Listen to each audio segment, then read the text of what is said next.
বায়ান্নর ভাষা আন্দোলন থেকে শুরু করে প্রতিটি ইতিহাসকে, আমি আমার উদ্বোধনী কথায় বলেছিলাম, প্রতিটি ইতিহাসকে বিকৃত করার জন্য অপচেষ্টা চালানো হয়েছে। আজকে ২৪-এর গণঅভ্যুত্থানের ইতিহাসকেও বিকৃতি করার জন্য বহু ধরনের নোংরা রাজনীতি চলছে। খুবই দুঃখজনক। ৫২ থেকে গণঅভ্যুত্থান পর্যন্ত, ভাষা আন্দোলন থেকে গণঅভ্যুত্থান, প্রত্যেকটি আন্দোলনের যে স্পিরিট ছিল সেটি হচ্ছে অধিকার আদায় এবং বৈষম্যের বিরুদ্ধে লড়াই।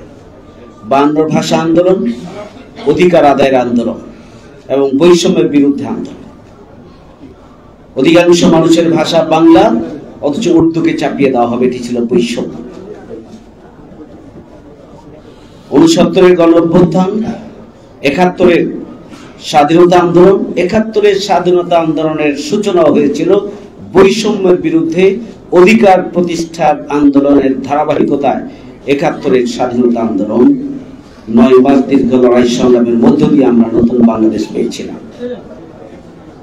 ৯০ সালেও স্বৈরাচারের বিরুদ্ধে যে আন্দোলন ছিল এটিও বৈষম্যের বিরুদ্ধে, অধিকার আদায়ের আন্দোলন এবং অন্যায় অপশক্তির বিরুদ্ধে রুখে দেওয়ার জন্য জনগণ ঐক্যবদ্ধ হয়েছিল, ছাত্ররা ঐক্যবদ্ধ হয়েছিল, ছাত্রদের নেতৃত্বে আন্দোলন হয়েছিল। ২৪-এর গণঅভ্যুত্থান বৈষম্যের বিরুদ্ধে অধিকার প্রতিষ্ঠার লড়াইয়ের ধারাবাহিকতাই আমাদের ২৪-এর গণঅভ্যুত্থান সংঘটিত হয়েছে। আজকে আমাদেরকে পরিষ্কারভাবে যে জিনিসটি মাথায় রাখা দরকার, যে ৫২ ভাষা আন্দোলনের অপ্রতিরোধ্য জনগণ তাদের তেমনি ভাবে দাবি আদায় করেছিল। ইতিহাসের বাঁকে বাঁকে আমরা দাবি আদায় করেছি এবং ২৪-এর গণঅভ্যুত্থানে ১৫.৫ বছরে জেকে বসা ফ্যাসিস্ট অপশক্তির বিরুদ্ধে, লেডি হিটলারের বিরুদ্ধে দেশের জনগণ ঐক্যবদ্ধ হয়েই এই বাংলাদেশকে জনগণের বাংলাদেশে পরিণত করেছে। সম্মানিত সুধী মণ্ডলী, আমাদের এই যে অধিকার প্রতিষ্ঠার আন্দোলন, এদেশের জনগণ এবং বাংলাদেশ অপ্রতিরোধ্য।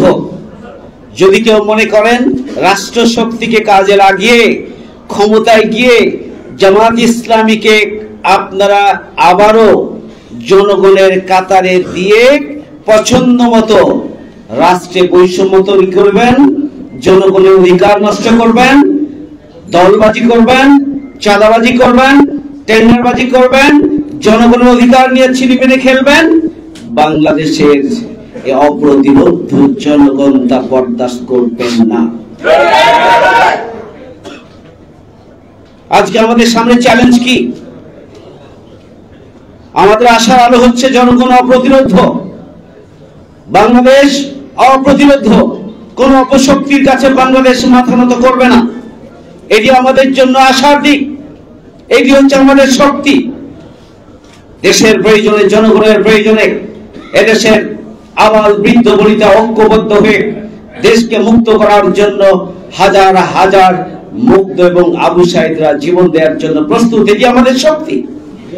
কিন্তু আমাদের চ্যালেঞ্জ, ১ নম্বর চ্যালেঞ্জ হচ্ছে ইতিহাস বিকৃতি।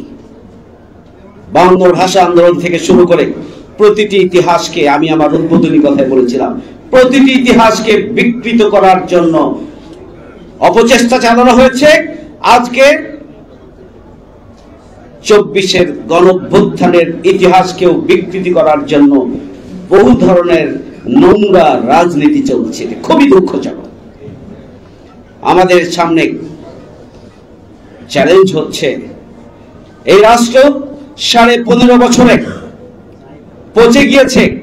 রাষ্ট্রের বিভিন্ন সেক্টর, বিভিন্ন স্তর, বিভিন্ন ডিপার্টমেন্ট এবং রাষ্ট্র পরিচালনার বিভিন্ন দিক এবং বিভাগ, গুরুত্বপূর্ণ সাংবিধানিক প্রতিষ্ঠান সহ সবগুলো আজকে বিধ্বস্ত, বিপর্যস্ত, ক্ষতিগ্রস্ত। তাদের নিজের পায়ে দাঁড়ানোর কোন অবস্থা নেই। প্রতিটি সেক্টর আজকে বিধ্বস্ত এবং বিপর্যস্ত। এটা চ্যালেঞ্জ, এদিকে মাথায় রাখতে হবে। ফ্যাসিস্ট শেখ হাসিনা ৪১ সাল পর্যন্ত ক্ষমতায় থাকার স্বপ্ন বাস্তবায়নের জন্য তারা বাংলাদেশের বিচার ব্যবস্থাকে কলুষিত করেছে, বিচার ব্যবস্থাকে দলীয়করণ করেছে, আইন শৃঙ্খলা বাহিনীকে দলীয়করণ করেছে, তারা নির্বাচন ব্যবস্থাকে পকটস্থ করেছিল, তারা নির্বাচন ব্যবস্থাকে দলীয়করণ করেছে। এদেশের গণমাধ্যমকে নিয়ন্ত্রণ করে একদলীয় বাকশালের পক্ষে কথা বলার বাইরে মিডিয়াকে নিপীড়নের মাধ্যম হিসেবে ব্যবহার করা হয়েছে। আমাদের মানবাধিকার কমিশন ছিল সরকারের একটি, সেই কমিশন মানবাধিকার লুণ্ঠনের জন্য তারা ভূমিকা পালন করেছে। এদেশের প্রশাসন যন্ত্রে যারা রয়েছে, সিভিল প্রশাসন, এই সিভিল প্রশাসন শেখ হাসিনা আওয়ামী অপশক্তিকে 15.5 বছরে ক্ষমতায় থাকার জন্য সবচেয়ে কার্যকর শক্তি হিসাবে তারা ভূমিকা পালন করেছিল। সুতরাং এই যে বিপর্যস্ত বিধ্বস্ত বাংলাদেশ, এই বাংলাদেশের প্রত্যেকটি সেক্টরকে সংস্কার করা হচ্ছে এখন রাষ্ট্রের সবচেয়ে বড় কাজ। না হলে প্রতিটি সরকার আসবে আর এই প্রশাসন যন্ত্রকে ব্যবহার করে আবারও তারা ফ্যাসিস্ট হয়ে উঠবে, জনগণের অধিকারকে লুণ্ঠন করবে।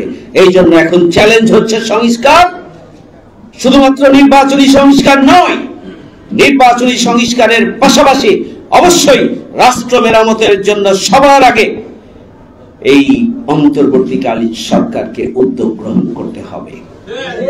আমাদের সামনে চ্যালেঞ্জ 3 নম্বর হচ্ছে রাজনৈতিক দলগুলোর মধ্যে গণতান্ত্রিক চর্চা নেই।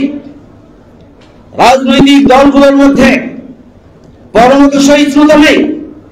একটি গণতান্ত্রিক রাষ্ট্র বিনির্মাণের জন্য যেভাবে পারস্পরিক শ্রদ্ধাবোধ, ভালোবাসা, সহযোগিতা, সহমর্মিতার ভিত্তিতে ঐক্যবদ্ধভাবে এগিয়ে গিয়ে জাতীয় স্বার্থে একটি নতুন বাংলাদেশ বিনির্মাণের জন্য যে মানসিকতা প্রয়োজন, যে প্রশিক্ষণ প্রয়োজন এবং যে শিক্ষা প্রয়োজন, রাজনৈতিক দলগুলোর মধ্যে দুঃখজনক হলো সত্য 54 বছরের বাংলাদেশে সেই দুর্বলতা এবং ঘাটতি এখন রয়ে গিয়েছে।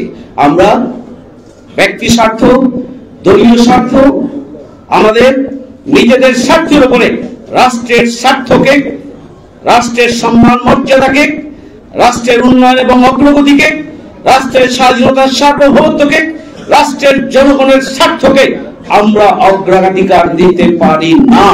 এই ধরনের নেতিবাচক রাজনীতির চর্চা থেকে রাজনৈতিক দলগুলোকে বেরিয়ে আসতে হবে।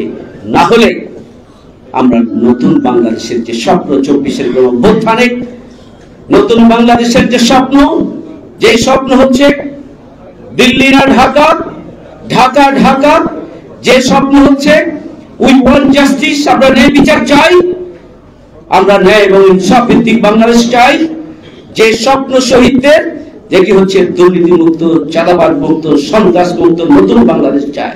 যদি আমরা এই সব বিষয়গুলোকে আমরা গুরুত্বের সাথে বিবেচনা করতে না পারি, এই চ্যালেঞ্জগুলোকে যদি আমরা ওভারকাম করতে না পারি, তাহলে নতুন বাংলাদেশের স্বপ্ন ব্যর্থতায় পর্যবসিত হবে। তখন আবারও এই অপ্রতিরোধ বাংলাদেশকে রাস্তায় নেমে এসে দাবি আদায়ের জন্য আবারও মাঠে নামতে হবে।